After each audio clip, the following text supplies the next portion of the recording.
Shalom Uvracha, bienvenue à tous. Il faut savoir que le Yetzer Hara, le mauvais penchant, il tire toute sa vitalité du Yetzer Hatov, du bon penchant, puisque le Yetzer Hara, il représente la mort, donc il est lui-même mort. Donc comment est-ce qu'il peut vivre en prenant des étincelles de sainteté du Yetzer Hatov, et de là il tire sa vitalité. Et ces étincelles de sainteté, en tout, il y en a 11. Et c'est les 11 encens qui composent la Ktoret. La Ktoret qui était sacrifiée au Beth Amikdash, qu'on lit 3 fois par jour. On la lit 2 fois dans la Tfila de Shacharit et 1 fois avant Mincha. C'est très important de la lire. Et en lisant ces 11 encens, on retire les 11 étincelles de sainteté qui donnent la vitalité au Yetzer Hara. Et donc le Yetzer Hara, il se retrouve mort. Il se retrouve mort. Quelqu'un, il doit se battre contre un lion. Maintenant, il peut donner des coups, il se cache, il essaye. Mais s'il enlève l'âme au lion, c'est fini, il n'y a plus à se battre. Le lion, il est mort. Alors c'est la même chose. Si on enlève ces 11 étincelles de sainteté au Yetzer Hara, il se retrouve sans aucune force contre nous. Et donc, c'est ce qu'il y avait au Beth Amikdash. Il y avait le Mizbeach HaZahav. C'était le petit Mizbeach. Il était dans le Oulam. C'était la partie couverte du Beth Amikdash, juste à côté du Kodesh HaKodashim. Et il y avait le gros Mizbeach. C'était le Mizbeach à Nechoshet, que lui, il était en dehors du Beth Amikdash, il était dans la cour, il était juste devant le Oulam. La Ktoret, elle était mise dans le Beth Amikdash sur le Mizbeach HaZahav, sur le petit Mizbeach là-bas. Le Kohen, il prenait une pelle, il la remplissait d'encens de cette Ktoret et il mettait là-bas. Et là, c'était merveilleux. La Gemara, elle raconte dans Masechet Yoma Daf Nun Gimel, il y avait la fumée qui montait. Et c'était très particulier, il y avait ce qui s'appelait l'encens du Ma'ale Hashan. C'était une sorte de plante qui s'appelait le Ma'ale Hashan, qui fait monter la fumée droite, qui mettait dans la Ktoret, et ça faisait en sorte que ça montait tout droit. Ça veut dire le Kohen, il arrivait au Mizbeach, il mettait l'encens, et là normalement quand il y a une fumée, la fumée toujours, elle se dissipe de manière naturelle. Et là, la fumée, elle montait tout droit comme un bâton. Comme un bâton, elle montait, elle arrivait au toit, et en arrivant au toit, elle s'éparpillait sur le toit, et après elle redescendait sur les parois, tout ça dans le Echal. Et elle redescendait, ce qui fait que tout le Echal, toutes les parois, on voyait la fumée qui descendait sur les parois. C'était vraiment exceptionnel de voir ça, et la fumée qui montait droite, comme un bâton, en ligne droite, jusqu'au plafond. Et là, il nous dit ici le Zohar, Kolman de Arar Beahu Tenana. Tout celui qui sentait l'odeur de la Ktoret, alors automatiquement il faisait tchouva. Tu prends n'importe qui, un juif qui connaît rien, qui est loin, ce que tu veux.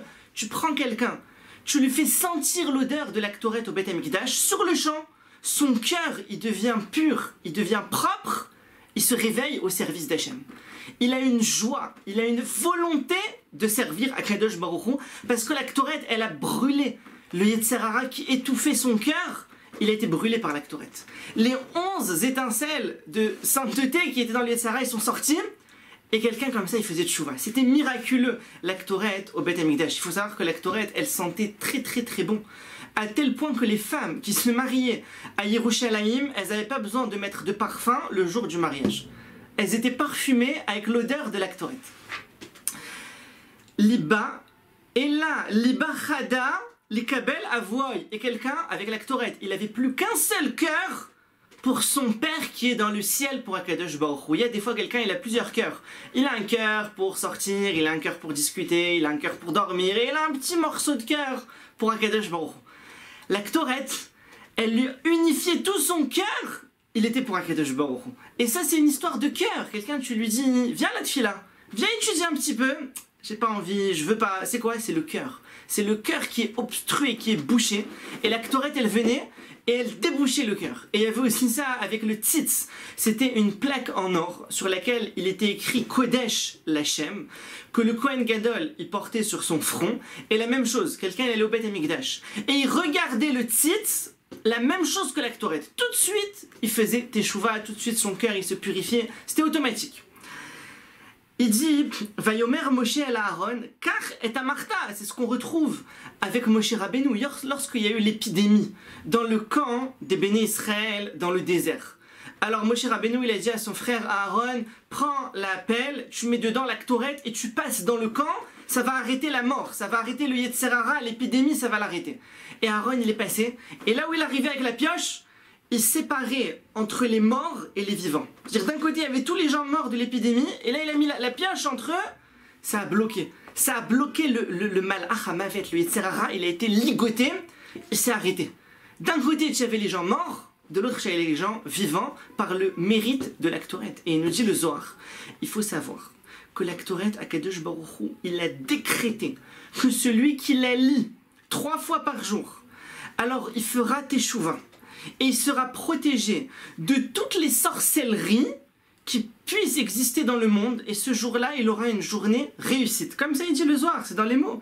Il dit Kolman deistakel vekare bechol yoma ishtiziv mikol milin becharshin, tous les sorciers, toutes sortes de sorcelleries, toutes sortes de sorts qu'ils font sur des gens, quelqu'un qui lit la Ktoret, ça le protège.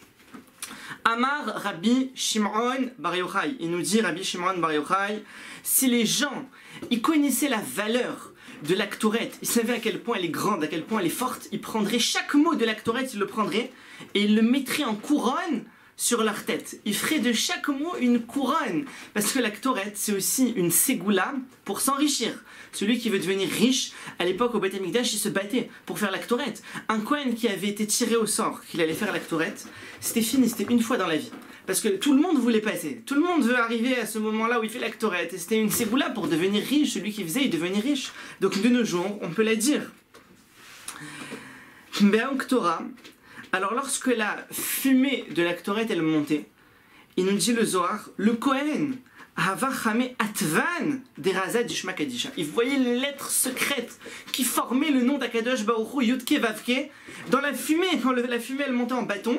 Alors le Kohen, il voyait les lettres, il voyait le Yud, il voyait le He, il voyait encore le Vav, encore le He, il voyait les lettres du nom d'Hachem qui montaient, parce qu'en fait ces lettres-là, ce nom d'Hachem, il représente les étincelles de sainteté qui étaient enfouies dans le Yetzer Hara, et que maintenant ils sortent et ils montent, et le Kohen Gadol il les voyait monter, et il voyait à ce moment-là descendre. Dans le Oulam, là où il y avait la Ktoret, il voyait dans le Echal, il voyait descendre des chars célestes divins de feu, avec dessus des anges qui venaient pour réceptionner ces noms d'Hachem et cette Ktoret, et il la faisait monter tout en haut chez Akadosh Baruch Hu, et Akadosh Baruch Hu il se réjouissait de ce travail qui était fait au Beth Amikdash. C'était une joie énorme chez Akadosh Baruch Hu, et ça réveillait chez quelqu'un la Chochma et la Tshuva, 2 points qui étaient réveillés par cette Ktoret. Ça veut dire il y a celui qui est Chacham mais qui ne fait pas de Tshuva, et celui qui fait de Tshuva mais il ne sait pas comment faire cette Tshuva sans Chochma. Alors ça réveillait les deux, à la fois la Chochma et à la fois la Tshuva dans la Ktoret. Patach. Alors ici le Zohar il s'interroge, il nous dit Verasita Mizbach Miktar Ketoret. Alors il dit attends, il y avait le Mizbeach de la Ketoret, il est appelé Mizbeach.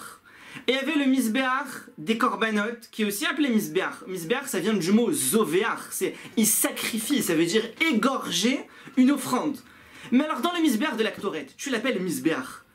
Mais qu'est-ce qui est égorgé là-bas? On n'égorge aucune bête. Autant je comprends bien dans le grand Mizbeach qui est en dehors, là-bas je comprends, tu égorges les bêtes, tu fais monter des bêtes égorgées dessus. Mais là le Mizbeach Hazav, tu mets dessus la Ktoret. Alors il répond le Zohar, il dit qui est-ce que tu égorges? Tu égorges le Yetzer Hara. Dans le Mizbeach Aktoret, là-bas en faisant la Ktoret, tu égorges, c'est la Shrita du Yetzer Hara qui est sacrifié sur ce Mizbeach, et c'est pour ça qu'il est appelé Mizbeach, qu'il est appelé dans le sens de Zoveach, dans le sens d'égorger et de sacrifier. Et lorsque les Yetzer Hara ils voyaient ce bâton de fumée de Ktoret qui montait, ils s'enfuyaient. Ils s'enfuyaient. Velet Sitrach. Et il n'y avait aucune part pour le Yetzer Hara dans la Ktoret. Il faut savoir que dans tous les Korbanot, malheureusement c'est comme ça, mais il y a une part pour le Yetzer Hara. Des fois quelqu'un dans ce qu'il fait, dans toutes sortes de choses, dans chaque mitzvah peut-être, il y a une part au Yetzer Hara. Un exemple classique, Maïm Acharonim. Quelqu'un il va faire la très grande mitzvah de dire le Birkat Hamazon, c'est une mitzvah gigantesque, alors il donne sa part au Yetzer Hara pour qu'il s'en aille, Maïm Acharonim. Le jour de Yom Kippour, le jour le plus saint de l'année, Se'ir la Azazel. On donne une sorte de korban au Yetzer Hara pour qu'il nous laisse tranquille. Dans tout, il y avait ça. Mais dans la Ktoret, il n'y a aucune part au Yetzer Hara. C'est quelque chose d'unique pour Akadosh Baruch Hu, et c'est pour ça qu'elle était faite dans ce petit misbéach qui était dans la partie cachée et recouverte du Beth Amikdash. Elle était tellement grande qu'il fallait pas qu'on la voie.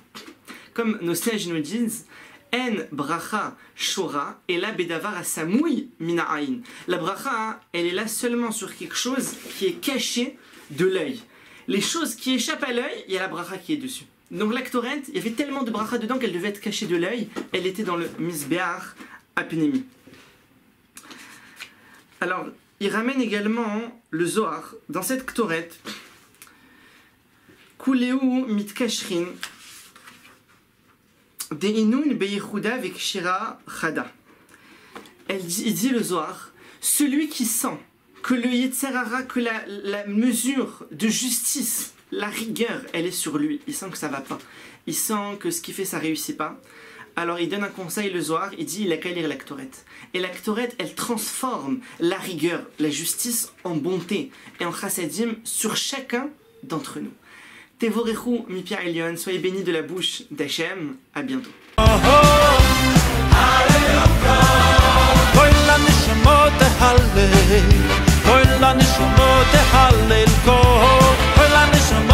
Hallel,